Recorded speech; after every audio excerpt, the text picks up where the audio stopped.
Você alguma vez já sentiu calafrios e arrepios de repente, quando nem fazia frio? Já sentiu como se estivesse sendo observado, mesmo quando não tinha ninguém por perto? Você costuma acordar e sentir seu corpo pesado? Bom, se você acredita em espíritos e fenômenos sobrenaturais, saiba que esses sinais podem revelar muita coisa sobre você, principalmente seu grau de sensibilidade com o além. Deixa eu te explicar melhor. Allan Kardec foi o responsável pela fundação da doutrina espírita e ele sempre disse que todos os seres humanos nascem com uma predisposição para a mediunidade.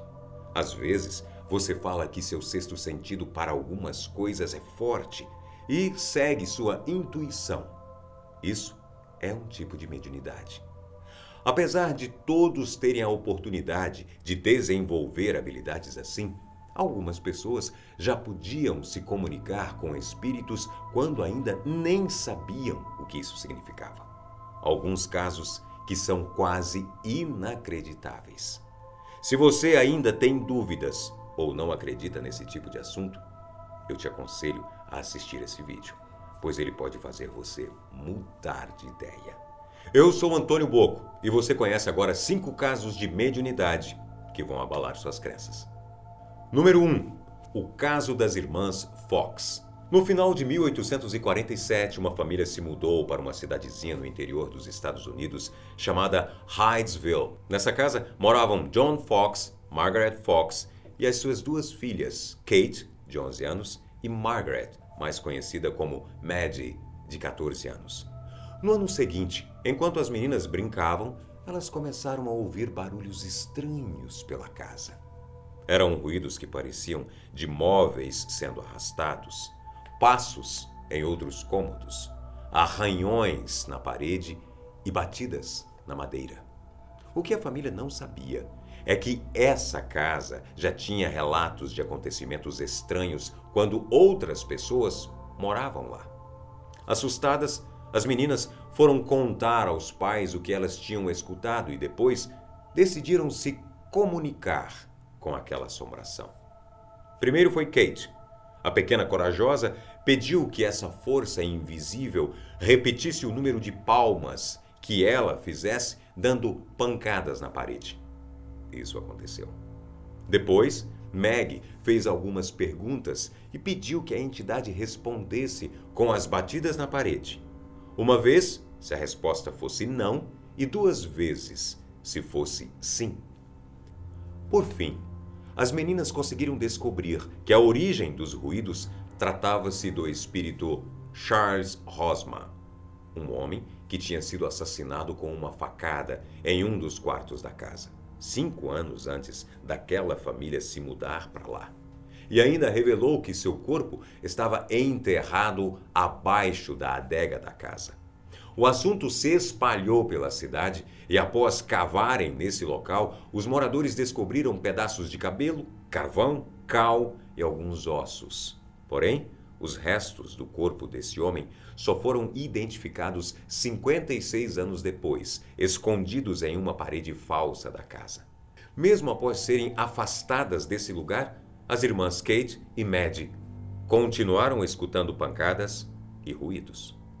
Em 1948, a Associação Nacional Espírita dos Estados Unidos reconheceu essa experiência sobrenatural como o surgimento do espiritismo moderno. Número 2. As cartas psicografadas que absolveram inocentes. Chico Xavier foi o maior médium no Brasil e seu trabalho era tão admirado e cheio de credibilidade que pouquíssimas pessoas ousavam duvidar de sua honestidade quando se comunicava com espíritos. Por isso, o juiz Orimar Pontes, de Goiás, permitiu que algumas cartas psicografadas por Chico fossem aceitas como depoimento em alguns casos levados ao tribunal. O primeiro caso foi em 1976, quando Chico Xavier psicografou o depoimento de Henrique Emanuel, um rapaz que foi morto durante uma brincadeira de roleta russa. Para o tribunal, quem matou esse jovem foi João Batista França, que estava presente no momento do jogo. Após a carta entrar no banco de provas, foi comprovada a inocência de João e ele foi absolvido da condenação. Outro caso que aconteceu no mesmo ano foi o da morte de Maurício Garcês, de 15 anos, após ser baleado pelo seu melhor amigo, José Divino, de 18 anos. Após o juiz permitir as cartas psicografadas como provas de defesa, a vítima afirmava que José não teve a intenção de matá-lo e que o que aconteceu foi um terrível acidente. José Divino foi inocentado e esse caso foi conhecido mundialmente. Número 3. O médium que curava pessoas. Edgar Cayce foi um homem com características espirituais semelhantes às de João de Deus, o médium de Goiás. Ele nasceu em 1877 nos Estados Unidos e hoje é considerado o maior médium americano. Sua infância foi tranquila, sempre ao lado do avô, só que quando Edgar fez 4 anos, seu avô morreu afogado em um lago. Dias depois, o menino passou a se encontrar com o espírito dele e sempre escutava histórias da guerra civil contadas pelo avô. Anos depois, quando começou a estudar, Edgar descobriu algo que é o sonho de qualquer estudante. Quando dormia com a mão sobre um livro, ele podia absorver todo o conteúdo deste livro. Depois, na adolescência, ele afirmou que recebeu um anjo em sua casa e esse, ser espiritual, disse para Edgar ajudar os doentes e manter sua fé. Aos 15 anos, o garoto se machucou na escola e conseguiu curar o seu próprio ferimento. Depois desse dia, seu comportamento ficou estranho. Ele entrava em transe como se estivesse hipnotizado e assim conseguia receitar remédios caseiros para ajudar as pessoas. Um dia, ele disse a seu pai para fazer uma mistura de ervas que poderiam curar o ferimento dele na coluna. No dia seguinte, ele não se lembrava de nada, mas o remédio funcionou e todos ficaram impressionados. Anos depois, Edgar já conseguia diagnosticar doenças nas pessoas e até mesmo em pacientes à distância. Ele só precisava saber o nome da pessoa e o endereço dela e então, ao entrar em transe, ele iniciava dizendo: "Sim, podemos ver o corpo." Quando acordava, não se lembrava de nada que tinha falado.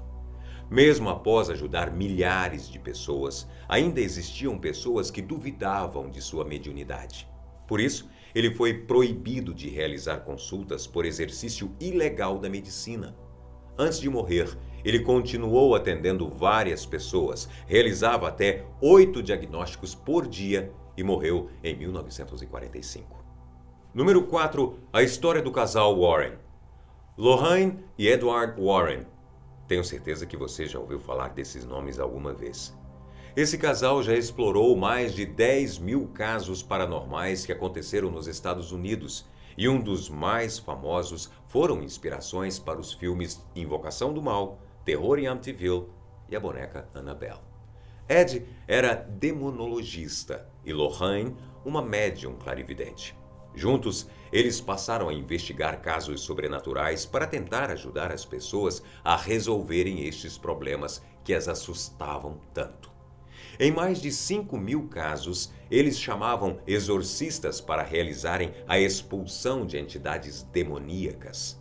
Eles se tornaram tão conhecidos mundialmente e desvendaram tantos casos paranormais que chegaram a fundar um centro de pesquisa sobre acontecimentos sobrenaturais. Além disso, também criaram o Museu do Ocultismo, que guarda várias relíquias, peças assombradas, inclusive a boneca Annabelle.